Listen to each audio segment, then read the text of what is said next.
आज के इस ट्यूटोरियल में हम बात करेंगे कि हम किस तरह अपडेट कर सकते हैं अपने डेटा को रीलोड करने के बाद। तो आइए चलते हैं, स्टार्ट करते हैं। पिछले कुछ ट्यूटोरियल से हमने एक एप्लीकेशन को डेवलप कर रहे हैं जिसमें हमने लोड किया डेटा को डेटा ग्रिड व्यू में। इसके अलावा हमने उसमें सर्च फंक्शनैलिटी को ऐड किया ताकि हम अपने रिकॉर्ड्स को फिल्टर कर सकें और क्विकली उसको सर्च कर सकें।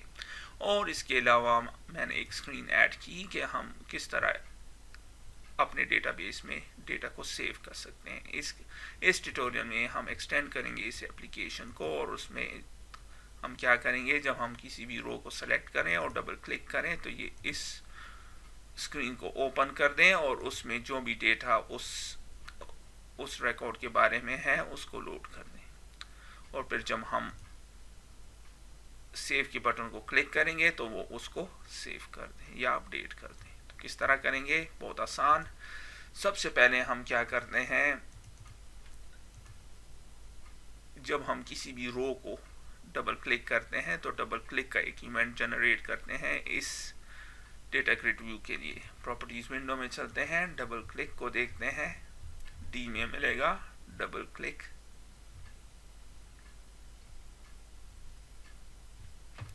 और यहाँ पे है डबल क्लिक का इवेंट जनरेट कर देते हैं। तो हमने क्या करना है, जब हम किसी भी रो पे डबल क्लिक कर दें तो ये क्या करें, ये इस फॉर्म को शो करें और उसमें डेटा को लोड कर दें। तो किस तरह करेंगे, बहुत आसान।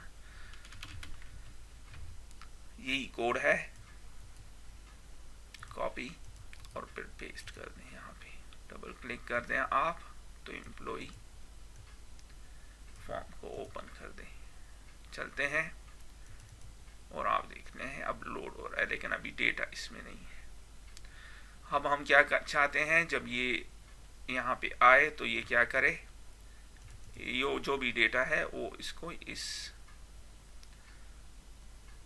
टेक्स्ट बॉक्सेस में शो करे। तो किस तरह, सबसे पहले थोड़ा सा इस कोड को इम्प्रूव करते हैं। आप देख रहे हैं हमने इस कोड को यहाँ पे भी ऐड किया और यहाँ पे भी ऐड किया। तो हमने क्या करना है, एक और सब क्रिएट करते हैं। जो कोड को आपने कभी भी डुप्लीकेट नहीं करना। तो एक और सब को मैं क्रिएट करता हूं और उस सब का नाम क्या होगा, show employ info form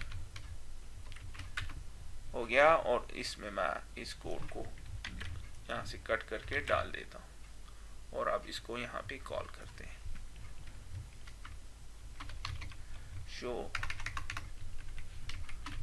employ info form, और फिर इसको यहाँ पे भी कर देते हैं। हो गया, रन कर देता हूं मैं। अब आप देख रहे हैं यहाँ पे भी हो रहा है, और जब यहाँ पे डबल क्लिक करते हैं तो यहाँ पे भी हो रहा है। अब नेक्स्ट चीज हमने करनी है कि फॉर्म को क्या पता चलेगा कि हम अपडेट कर रहे हैं या ऐड करें, क्योंकि सेम फॉर्म है। तो उसके लिए हमें इस फॉर्म की कुछ प्रॉपर्टीज को सेट करना पड़ेगा। देखते हैं इसमें अपडेट की प्रॉपर्टीज में चलते हैं और देखते हैं कि कोई इज अपडेट का यहाँ पर कोई प्रॉपर्टी है इज अपडेट और नजर नहीं आ रही, या आईडी कि कौन सा रिकॉर्ड, तो हमें दोनों नजर नहीं आ रहे हैं। तो यहाँ पे नहीं है, तो हमने इस फॉर्म को अब एक्सटेंड करना है और हमने अपनी प्रॉपर्टीज क्रिएट करेंगे। जब यहाँ पे नहीं होंगी तो फिर अपनी क्रिएट करेंगे। तो किस तरह क्रिएट करेंगे, व्यू कोड व्यू में चलते हैं और यहाँ टॉप पे मैं दो प्रॉपर्टीज को क्रिएट करता हूँ। एक है आईडी के लिए और एक है अपडेट के लिए कि अपडेट का प्रोसेस है या नहीं। तो किस तरह प्रॉपर्टीज क्रिएट करते हैं, सबसे पहले हम एक फील्ड क्रिएट करते हैं प्राइवेट। आईडी क्या है, इंटीजर है, सॉरी आईडी एज इंटीजर, और मैं इसको डिफॉल्ट कर देता हूँ 0। फिर प्रॉपर्टी को इस तरह क्रिएट करते हैं, प्रॉपर्टी आईडी एज इंटीजर। एक चीज आपने याद रखनी है, चूंकि visual basic case sensitive language नहीं है तो हमने इसको थोड़ा सा डिफरेंट रखना है। EID कर देते हैं इसको, या इसको आईडी कर देते हैं और इसको ई आईडी कर देते हैं। और एंड प्रॉपर्टी, एक चीज मुझसे भूल गया, ये एंड प्रॉपर्टी, और फिर सेट, और फिर आप देख रहे हैं वैल्यू एज इंटीजर। तो सेट हमने क्या करना है,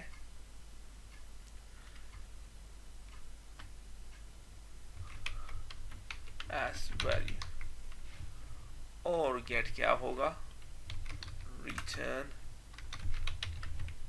ई आई, सिंपल एज दैट। तो प्रॉपर्टी हम किस तरह क्रिएट करेंगे, हम उसके लिए पहले एक फील्ड क्रिएट करेंगे और जिस फील्ड वही का डेटा टाइप वही होगा जो प्रॉपर्टी को होगा। चूंकि इंटीजर है तो इंटीजर, और फिर मैंने उसके साथ वैल्यू को सेट किया और फिर उसको रिटर्न किया। इसी तरह अपडेट के लिए भी कर देते हैं, एक फील्ड क्रिएट कर देते हैं, is update process as Boolean, Boolean है कि अपडेट है बाय डिफॉल्ट फॉल्स, और फिर property is update as Boolean,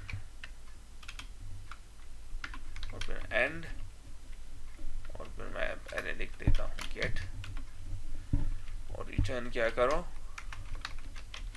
is update process, और फिर इज अपडेट साथ वैल्यू, जो भी यहाँ पे आपने दिया होगा वो वैल्यू। तो अब हमने दो प्रॉपर्टीज को डिफाइन कर दिया है, तो हमने अब इसको यूज करना है। तो किस तरह यूज करेंगे,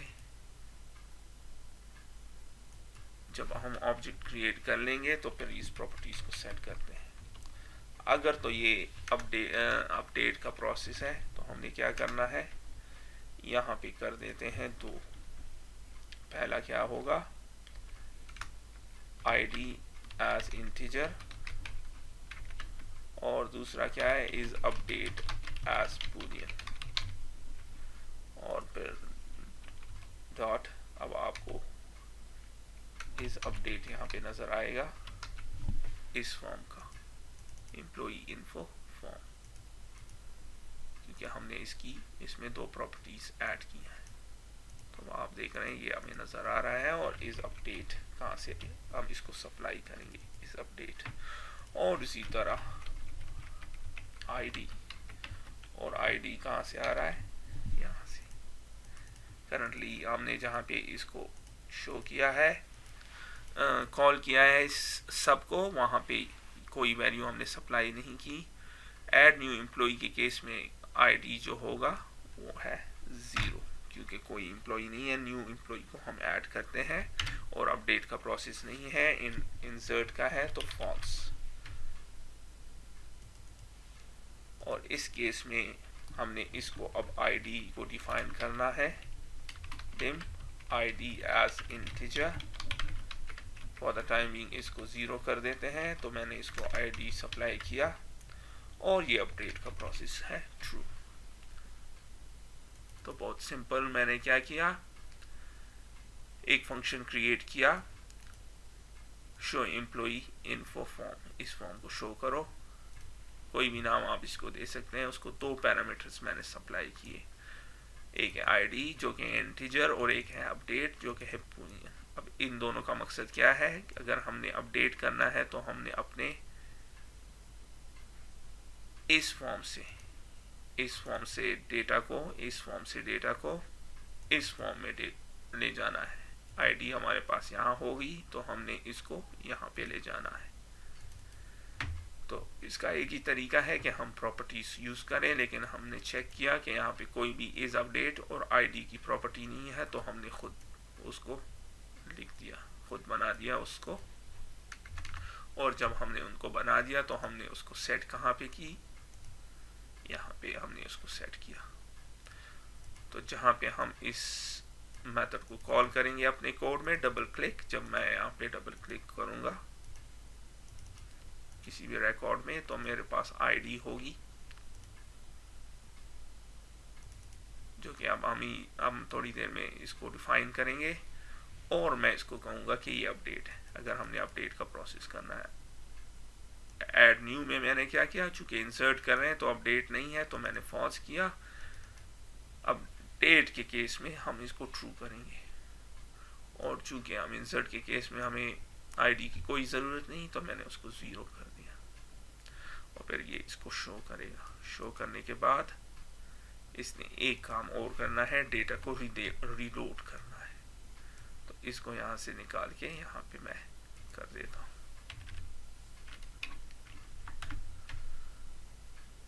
तो अब हम क्या करेंगे, हमें आईडी की ज़रूरत है। रन कर देता हूँ मैं इस कोड को।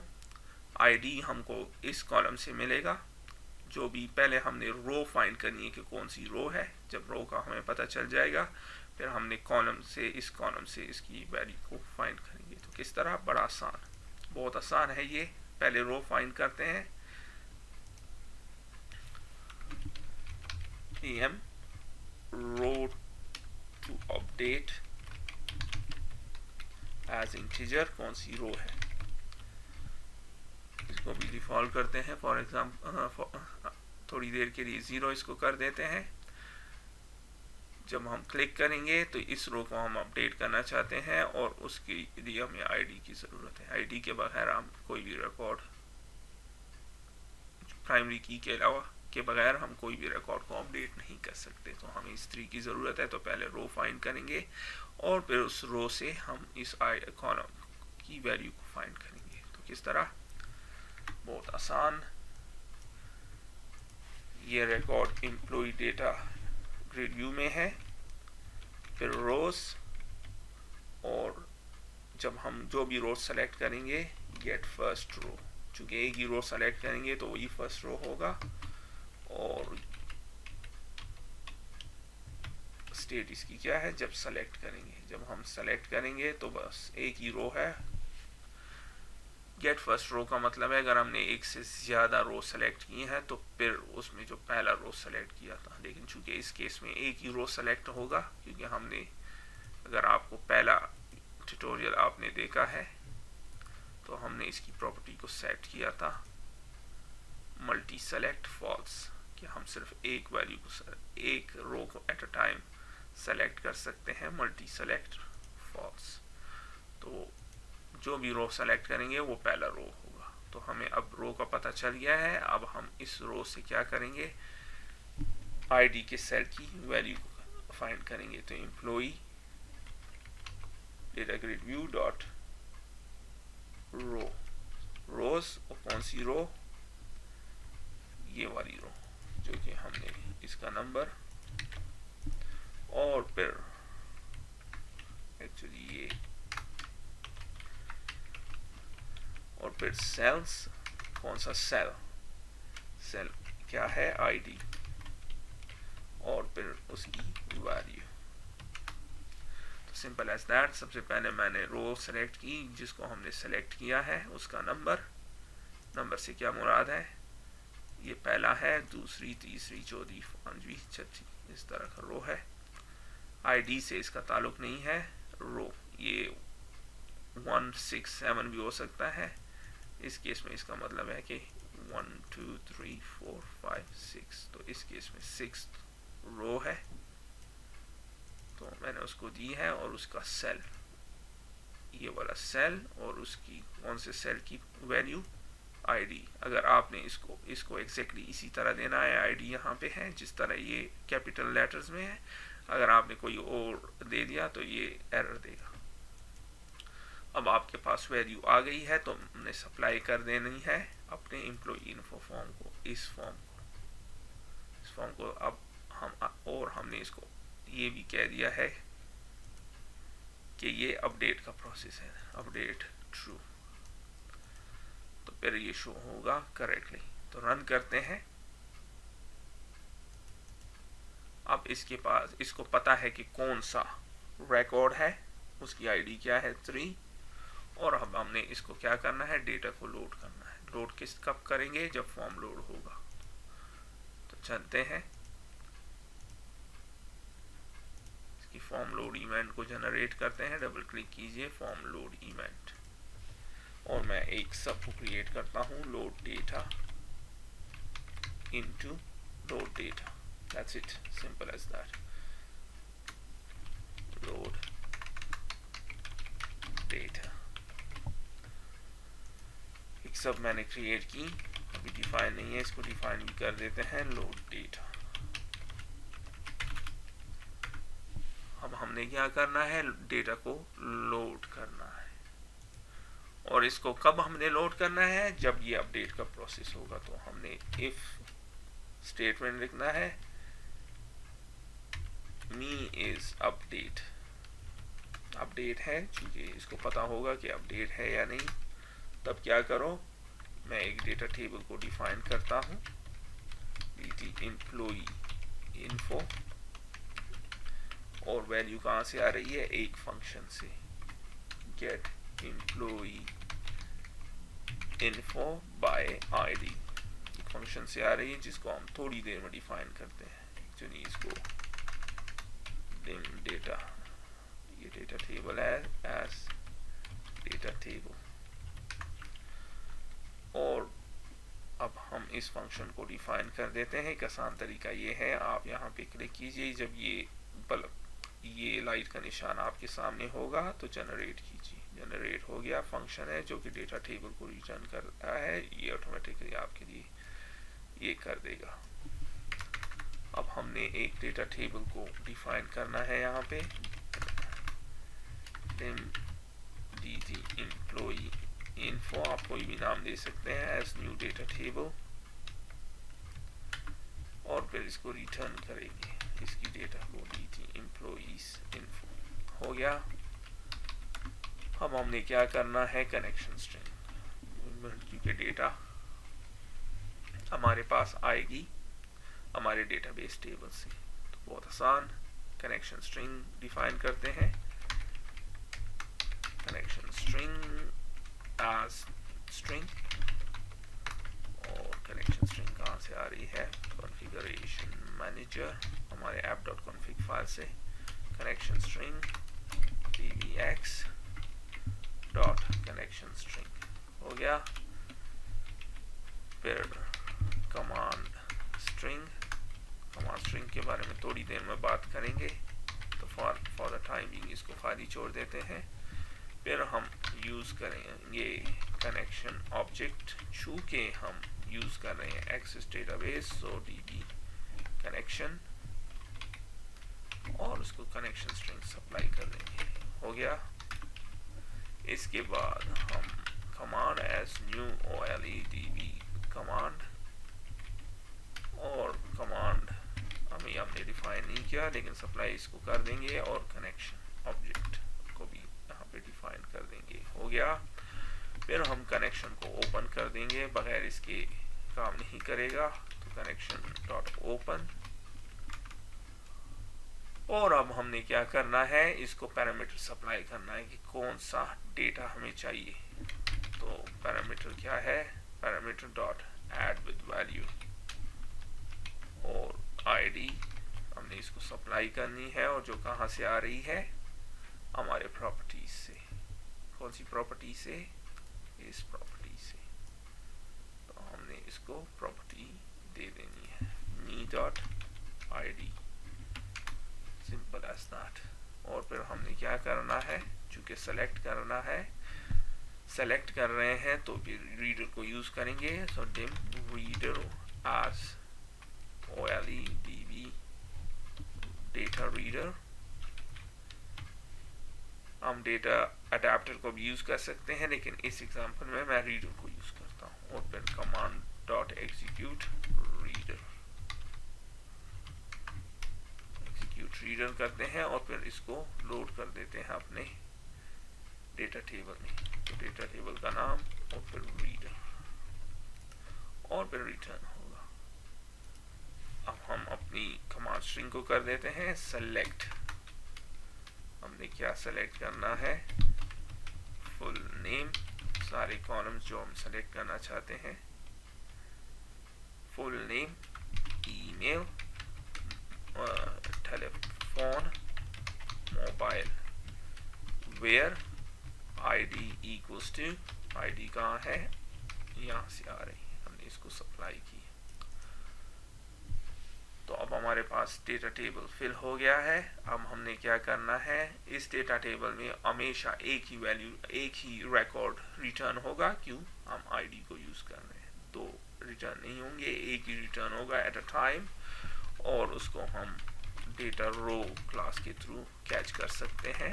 डिम रो एज डेटा रो, और कौन सी डेटा रो, हमारे dt employees info data table, और उसकी पहली रो, क्योंकि एक ही रो रिटर्न होगी जो पहली रो है, डॉट रोज, और पहली रो क्या है, चूंकि एरे है तो 0, एरे है तो 0, बस सिंपल एज दैट। तो हमने क्या किया, रिकॉर्ड को सर्च किया, फाइंड किया, उसे लोड किया, अगर रिकॉर्ड मौजूद है होगा, क्योंकि हम आईडी हो मौजूद होगी तो इसमें सेव हो जाएगी, लोड हो जाएगी, और फिर हम इसके पहले रिकॉर्ड में, चूंकि एक ही रिकॉर्ड होगा, और पहला रिकॉर्ड जो कि 0 से स्टार्ट होता है, 0 1 2 3, 1 2 3 से नहीं, 0 1 2 3 से स्टार्ट होता है, अब हमारे पास मौजूद है। तो हमने क्या करना है, उस रो के कॉलम्स को मैप करना है अपने इस फॉर्म के साथ। तो किस तरह मैप करेंगे, name text box dot text, और फिर रो, और कौन सा कॉलम, फुल नेम कॉलम। इसी तरह email text box dot text, row कौन सा, ईमेल कॉलम। अब वही रो है, डेटा रो, और उसका एक कॉलम मैंने मैप किया नेम के साथ, दूसरा कॉलम मैंने, ये मैप का मतलब ये है कि मैंने इसकी वैल्यू को डाल दी ईमेल में, फिर phone text box dot text, और रो फोन, और finally mobile text box dot text, और रो क्या है, मोबाइल। अब अगर मैं रन करता हूं तो आप देख, डबल क्लिक कीजिए किसी भी रिकॉर्ड पे, देखते हैं क्या कह रहा है, कह रहा है additional syntax information mobile where ID equals to ID. तो काम नहीं कर रहा, उसकी एक वजह है कि हमने तो सेलेक्ट स्टेटमेंट लिख दिया है, लेकिन टेबल का नाम लिखा नहीं है। तो टेबल का नाम लिख देते हैं फ्रॉम एम्प्लॉइज, एम्प्लॉइज जो कि टेबल है, तो रन कर देते हैं, और अब देखते हैं, आप देख रहे हैं डेटा को इसने लोड कर दिया है। Correct data, western zone @yahoo.com, phone number exactly वही, और मोबाइल, और फिर इसको क्लोज कर देते हैं दोबारा इसको, और इस केस में आप देख रहे हैं करेक्ट डेटा, फिर इसको, और आप देख रहे हैं करेक्ट डेटा लोड हो रहा है ऑटोमेटिकली। तो हमने प्रॉपर्टीज को यूज करके इसको किया। अब हम क्या करेंगे, जब हम सेव पे क्लिक करेंगे तो ये, अगर एट इस स्टेज पे मैंने सेव पे इस पे क्लिक कर दिया तो इसने दोबारा ये रिकॉर्ड ऐड कर दिया है, आप देख रहे हैं। तो हम चाहते हैं जब ये रिकॉर्ड को ऑन हो, और जब हम अपडेट का प्रोसेस करें तो ये सेव के बजाय अपडेट कर दें। तो थोड़ा सा कोड को चेंज करते हैं। कोड क्या है, सेव, यहाँ पे सिर्फ सेव है इसलिए सेव करना है। तो हमने क्या करना है, इसको कहना है if me dot is update, अगर अपडेट का प्रोसेस है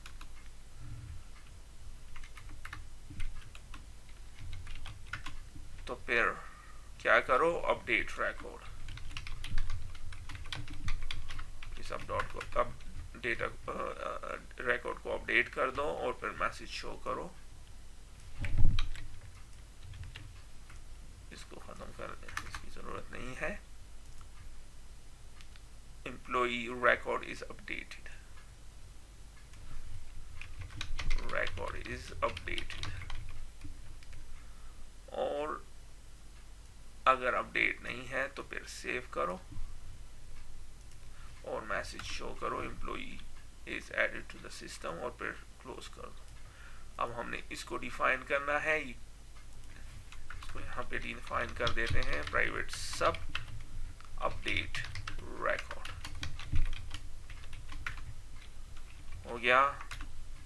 उसी तरह कनेक्शन स्ट्रिंग हमने देना है, तो दोबारा नहीं लिखते, इसी को कॉपी कर देते हैं, सेम कनेक्शन स्ट्रिंग है। इसके बाद कमांड स्ट्रिंग हमने देनी है एज स्ट्रिंग। थोड़ी देर में इसको डिफाइन करते हैं, इस अपडेट स्टेटमेंट को।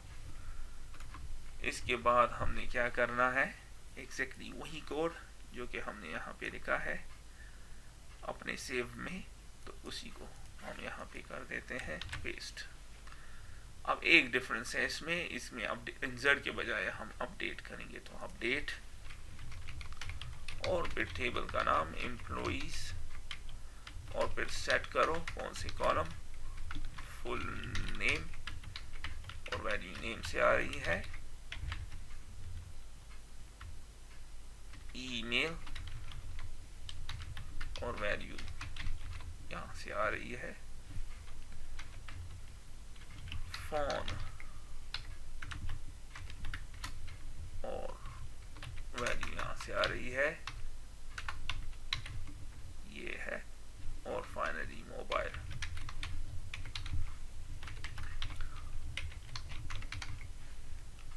और वैल्यू यहां से आ रही है। अब आपने वेयर क्लॉज को हर हाल में लिखना है। अगर आप वेयर को भूल गए, इस वेयर को, तो फिर ये सारे रिकॉर्ड्स को अपडेट कर देगा।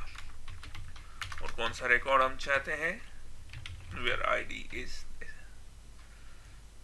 तो फिर हमने इसको यहाँ पे डिफाइन करना है, dot add with value ID, और आईडी की वैल्यू कहां से आ रही है, मी डॉट आईडी, ये आपके सामने है, ये वाली। रन कर देते हैं, और जावेद इकबाल के बजाय मैं इसको कर देता हूं वसीम जावेद, और वसीम 8, और सेव कर दें। अब क्या कह रहा है, एम्प्लॉई रिकॉर्ड इज अपडेटेड, और अब ये अपडेट हो गया। दोबारा इसको फर्दर अपडेट करते हैं, फोन नंबर इसमें ऐड करते हैं, कोई भी फोन नंबर आप ऐड कर दें और मोबाइल नंबर,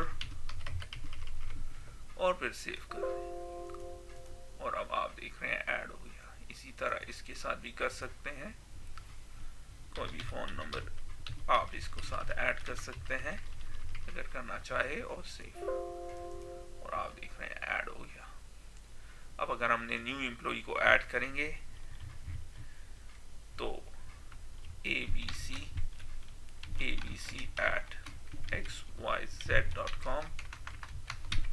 फोन नंबर और मोबाइल नंबर, सेव कर दें। और अब क्या कह रहे हैं, employees added to the system. तो आपने देखा कि हमने डेटा टेबल के थ्रू और कुछ प्रॉपर्टीज के थ्रू, कस्टम प्रॉपर्टीज मैंने ऐड की, उसके थ्रू अपने डेटा को अपडेट किया। मैंने आपको एक बहुत इंपॉर्टेंट प्रोसेस समझाया कि हम किस तरह ट्रांसफर कर सकते हैं डेटा एक फॉर्म से दूसरे फॉर्म पर।